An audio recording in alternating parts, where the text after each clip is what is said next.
Advanced chess players all have a strong sense of which trades they want to seek and which trades they want to avoid. So in this video, I'm going to share 6 rules that can help you make better decisions around trading pieces. Rule number 1 is to avoid trades when you're on the attack. I'm going to illustrate this with one of my own games. This position comes from Rose versus Antal 2023. Now, if we do an evaluation of the position, we can see that we've got opposite side castling. And the thing to do when you've got opposite side castling is usually to launch a pawn storm towards the enemy king. Now, white has already got the queenside pawn storm quite far advanced. Black, on the other hand, hasn't even started the kingside pawn storm. So for this reason, white is on the attack and white is better. Now, from here, black played rook d to e8, offering a trade of rooks, and I played bishop to f5, going against the lesson that I'm sharing with you here. This is one reason that this game is quite memorable to me, because I did the wrong thing and it led to a lot of my advantage disappearing. Because this allows black to trade pieces, which he did, starting with bishop takes f5. I took back, of course, and black offered another trade by blocking with the queen. Now, I understood that it wasn't a good idea to trade queens in this position, but what I'm really sharing here is that it's not just about avoiding a queen trade when you're attacking. It's also about avoiding other trades, like the rooks and the minor pieces as well.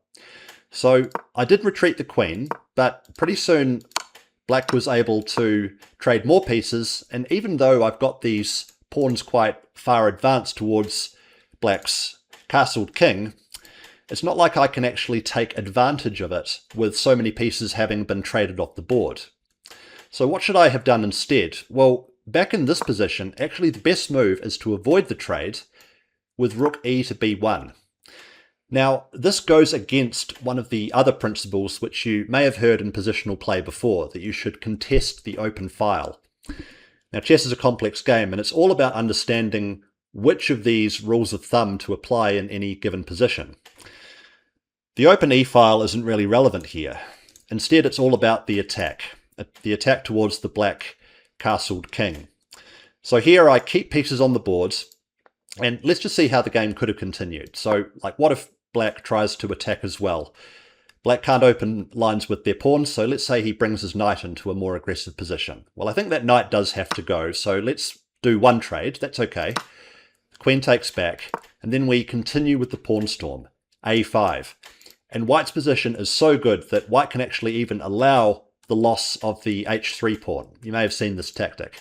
So bishop takes h3, and then white doesn't take back the bishop, because then that would allow black to take the knight, and now the white king is also a bit open. We don't want to allow this type of counterplay. But instead, we actually just leave the bishop there. We're not forced to take back. Instead, we just push ahead with b6, and all sorts of lines are being opened towards the black king. Let's just see, like if he takes, then we keep capturing, and there's all kinds of rook to a8 check, maybe even rook to a7, could be even stronger. The queen can come in. This is really bad news for black. If you could see the engine evaluation, you could see that this is +5 in white's favour. And it shows the power of keeping pieces on the board. In this type of position, white's forces are still available to create threats against the black king, whereas as the game turned out, it turned into an endgame, which became very dry, and I actually ended up losing this. So this lesson was drilled into me. Keep pieces on the board when you're on the attack. If you enjoyed that last example, then you're going to love what's coming up in the rest of the video. And I'm sure you'll also love my future videos. I've got a lot of great chess content in the pipeline, so go ahead and click the subscribe button so you don't miss out on any of what I'm preparing. Now, that brings us to rule number 2, which is to trade off important defenders. Our model game here is Taimanov versus Botvinnik 1952. And in this position, white played bishop to a3. Now, this not only pins the knight, but actually threatens to capture it. I think it takes quite a high level of chess understanding to recognize that this knight is actually holding black's entire position together. It looks very passive on e7, but white understood that he needs to eliminate this knight in order to make progress. Let's see how. So black looked to defend, white brought the queen into g3, and after the knight left the board and a few more trades took place, Eventually, white was able to win a pawn and went on to win the game. Let's just see a few more moves, because it's interesting to see how these grandmasters convert winning positions. So white has just won a second pawn, and eventually black resigns. Having respect for their opponent at this level, this is decisive. So remember this. Back in the original position, you should think to yourself, well, what is it that I want to attack? It's the pawn on g6 in this position. And what is it that's defending the target that I've got in mind? By eliminating the piece which is defending your target, you can look to win material and look to make your opponent's position much harder to play. Rule number 3 is to trade off your opponent's strongest pieces. Now, this may seem obvious, but it's amazing how few chess players actually make a habit of this, and the ones that do can gain a big advantage. It's always good to get into the habit of thinking about which pieces, both for yourself and for your opponent, are strong and weak. This is a good question to ask, by the way, when it's your opponent's turn to move. So when your opponent's clock is ticking and you don't have any concrete calculation to do, you can occupy yourself instead with these strategic considerations. Which pieces do you want to keep and which pieces do you want to trade off, both for yourself and for your opponent? Now, a great example of this occurred in Califman versus Adams 1990. Black to move here, and what do you think is white's most powerful minor piece? Is it the bishop or is it the knight? Well, I think it's clearly the knight. And the thing is that black's knight is also quite strong, and that's why in this position black played bishop takes e4. Now, white took back, and the thing is that this knight is on a dark square, so this light squared bishop can never attack it. And because of the pawn on d5, the light squared bishop's own scope is rather limited. It doesn't have a lot of squares that it can go to. Let's just see how the game continued, because this knight eventually outplayed this bishop. So black looked to move the queen to a more active position, and then pretty soon there was the offer of a queen trade. Now, black went for the queen trade, and then again followed this rule, looking to trade off the opponent's most active piece. Now, what's the most active piece for white now? Well, it's the rook. Therefore, rook f to b8, looking to trade off the active white rook. That's what happened, and you can see that this pawn is a target. White had to go passive to defend it, but pretty quickly, black's able to play the other rook remaining on the board up to c2 and eventually win that pawn and with it the game. White looked to counterattack with bishop to h3, but black just defended, and pretty soon white's position collapsed. And all of this happened because black recognized in the original position that the bishop was bad, the knight was good, and we could actually give up the bishop for the strong knight. If you've followed the channel for a while, then you may already know that I help ambitious adults boost their results in chess.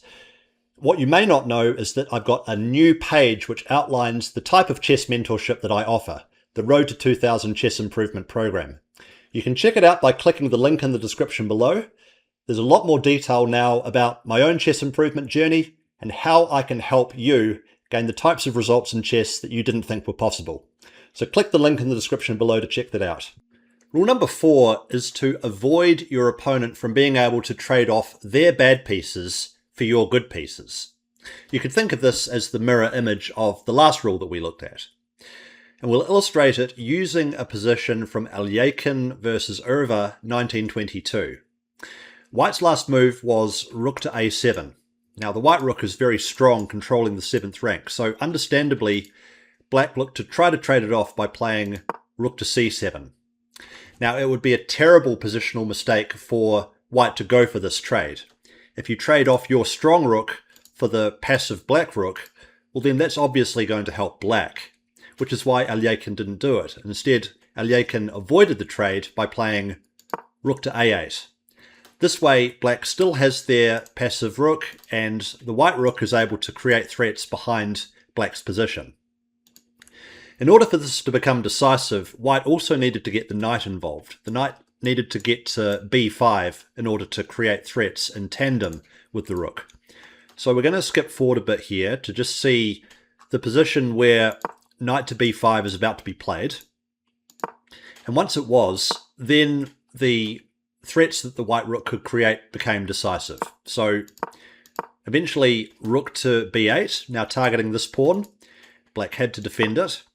But then with this check, followed by another check, white was able to play rook to c6, targeting b6, and the only way that black can defend it is with rook to b7. But if rook to b7 is played, as it was in the game, then the e6 pawn falls, and in this position, black resigned. But all of this was possible because white avoided the trade that black was offering. When black offered to trade off their bad rook for white's strong rook, white avoided the trade and was therefore able to keep a strong positional advantage. Rule number 5 is to visualize the position after the trades. It's not so much about the quality of the pieces which leave the board, so much as it is about the quality of the pieces which remain on the board.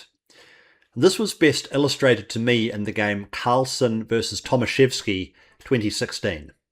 It's white to move here, and in this position, Carlsen made a capture which I think most of us wouldn't even seriously consider.